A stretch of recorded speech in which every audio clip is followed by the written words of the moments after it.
On passe à l'exercice suivant, qui est l'exercice 9 sur la conduction multidimensionnelle stationnaire. Et on va prendre ce cas devant nous. Ce cas, il considère une vapeur qui est pressurisée, qui est à l'intérieur de cette conduite longue, une vapeur pressurisée de température 450 K, qui s'écoule à l'intérieur de cette conduite longue mince, de diamètre 0,5 m, D égale 0,5 m, et qui est renfermé dans un bloc de béton, ce bloc de section carrée, et de côté, W égale 1,5 m. Et la conductivité qui est là de béton, elle est égale à 1,4. L'axe de la conduite, il est centré dans le bloc de béton, et les surfaces externes du bloc sont maintenues à la même température, T2 égale à 300 K. Donc nous avons cette surface qui à la température T1, 450, et cette surface qui est à la température T2. Donc on s'attend à ce que le transfert se fait de cette température vers l'autre température, bien sûr. La conduction elle va se faire entre les deux surfaces qui sont isothermes. Et le coefficient, bien sûr, c'est le cas du béton. Donc la conduction, on remarque que c'est une conduction multidimensionnelle. Question, calculer la perte de chaleur par unité de longueur. La longueur, elle n'est pas donnée ici, dans cette direction. C'est dans cette direction. On doit calculer la perte de chaleur ou bien la chaleur transférée par unité de longueur de cette conduite en watts par mètre. Bien. Dans les hypothèses, nous avons une conduction stationnaire. On néglige la convection. On néglige la convection ici et même dans cette partie où il y a de la vapeur. Pour nous, la température, l'essentiel c'est que cette surface, elle est à une température T1 égale 450 K.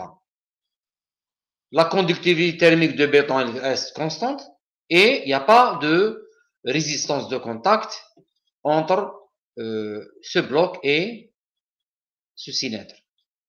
Il n'y a pas une résistance ici. On considère que cette résistance, elle est négligeable. Très bien. Donc, on va passer à notre stratégie tout en donnant un petit rappel sur ce cours. Donc, sachant que, en général, si la conduction, elle est bidimensionnelle, dans l'exercice précédent, on a trouvé une solution exacte, une solution analytique. Mais si la conduction, elle est multidimensionnelle, il n'y a pas vraiment de solution simple. Sauf, bien sûr, si vous avez deux surfaces qui sont maintenues à des températures constantes, T1 et T2, comme dans notre cas. Là, on peut donner, ou bien la chaleur transférée entre les deux surfaces. J'insiste sur cette expression. C'est la chaleur qui est transférée par conduction entre les deux surfaces, qui sont maintenues à T1 et T2. Donc, dans ce cas, la chaleur, elle est donnée par cette expression très simple qui est la chaleur égale à S fois K fois la différence de température des deux surfaces. S étant le facteur de forme de conduction qui dépend uniquement de la géométrie.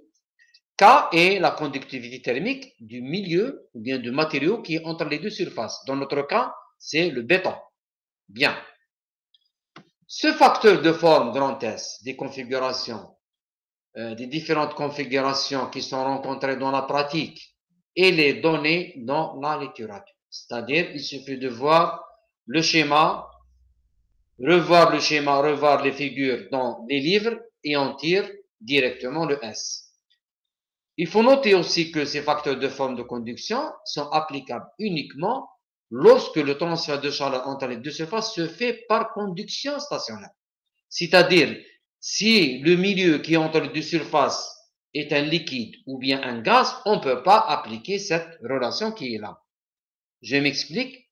Si, par exemple, cette surface S1 et cette surface S2, si entre les deux, vous avez un gaz ou bien un liquide que ce soit en convection naturelle ou bien en convection forcée, là, vous ne pouvez pas appliquer cette loi qui est là, parce que c'est la loi qui concerne uniquement la conduction.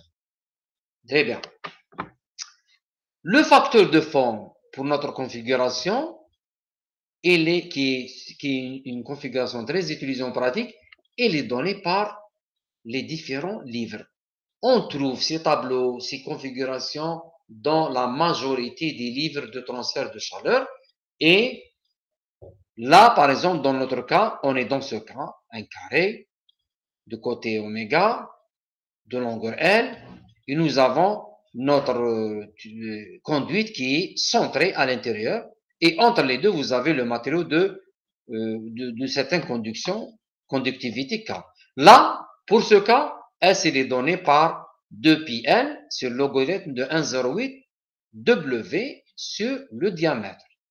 Et on peut voir même pour d'autres, si vous voulez, dans les livres, par exemple, ce livre, on trouve la majorité des configurations qui sont pratiques. Vous voyez, par exemple, là, vous avez un tube, un cylindre de longueur L horizontale dans un matériau dans un milieu donné. Là, il est vertical. Là, deux cylindres parallèles. Là, plusieurs cylindres. Là, cette configuration, notre configuration qui est là. Là, vous avez aussi un cylindre excentré. Vous avez aussi les cas d'une couche de cylindre, d'un passage carré et un disque, par exemple, et des coins corners, des coins comme ça, qu'on peut utiliser la méthode de découpe pour sommer le nombre d'axes ou bien le nombre de coins. Là, on va le voir dans les exercices prochains. Eh bien, on revient. Donc, notre S, pour notre configuration, il est donné par cette expression. Là, c'est direct. On va appliquer directement la loi. La chaleur transférée par unité de longueur, donc c'est Q divisé par L. On va le diviser. Donc, S, c'est 2πL. Il est donné par cette figure. D'accord? Je vais le remplacer. Application numérique, vous avez le oméga, le W qui est 1,5, le diamètre est 0,5. Le T1 et le T2 sont donnés directement, c'est 450-300. Et pour chercher le Q par unité de longueur, donc je vais diviser par N et j'obtiens directement la perte de chaleur par unité de longueur qui est égale à 1122 watts par mètre carré.